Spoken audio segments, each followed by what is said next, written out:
It's Carson and Kennedy. We're in the Mixed Lounge right now, and we want to welcome Vance Joy. Welcome. Thank you very much. And I want to apologize for the off-air conversation about my sex life. No, I was totally loving that. It was awesome.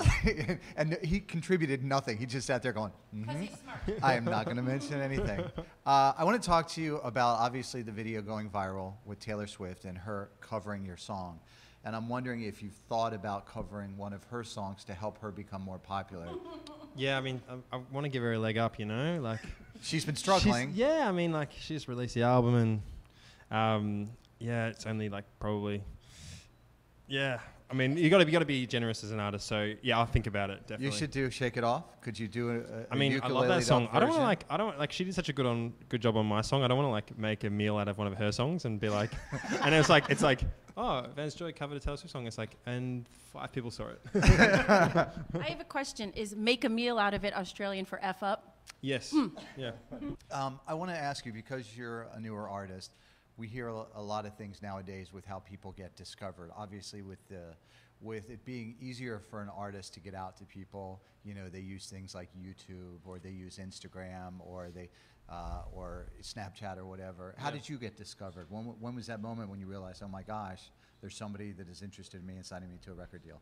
The first thing I did was I recorded Riptide with a friend, booked a studio space in Melbourne 2 years ago. We went in for a day, recorded the song, which is pretty much basically the same version you're hearing. It is all those elements are there.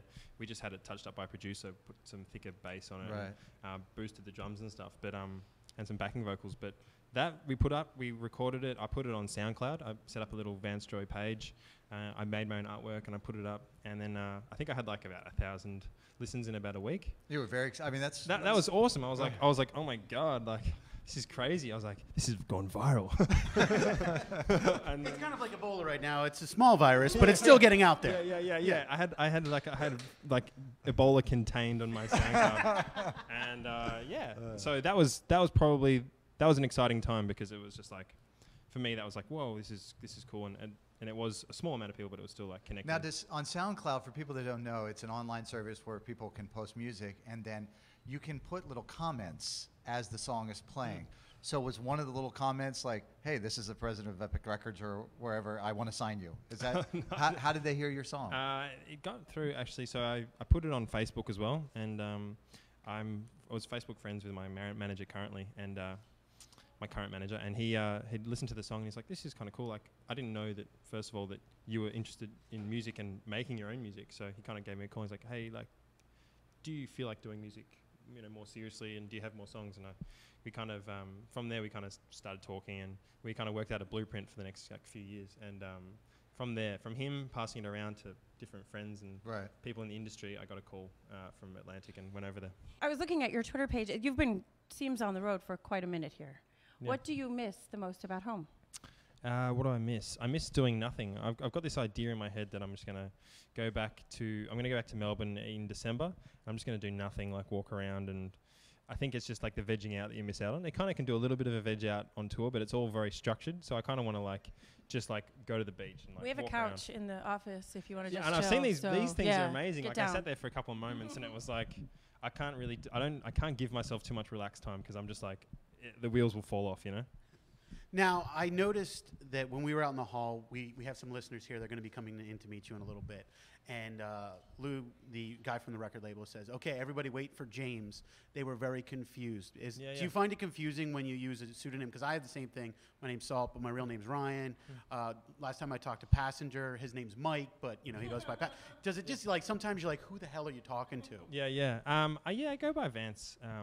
Always, like, at shows and stuff, but when I'm in meeting people and it's very familiar, it's just like you're just so used to saying James, and it's like, I think the more and more I do it, the more I'm just going to be like, yeah, g'day, I'm Vance, and hopefully that doesn't mean that I'm going to have some kind of weird disconnect with my identity. But where did it come from?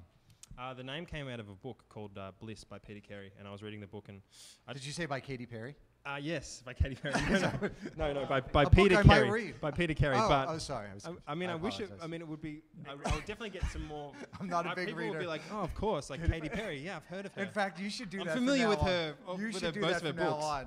That's what you should tell people, and just let it go. Oh, right, I've read it. I've read it, right, exactly. And people will be like, "Where's his name?" I'm like, "Oh, Katy Perry." Yeah, of course. I know exactly what you're talking about. So finish the story. I apologize. Yeah, it's a book by Peter Carey. It's called Bliss, and this name Vance Joy kind of features in the first kind of 10 pages, and I was just like, this is really cool, a memorable name. People always mispronounce my last name, which is Keogh, Keogh, Right. and so it's better because it's more memorable and probably easy to pronounce. But I just like the name. It kind of sparked my imagination. I thought this is going to be my pseudonym.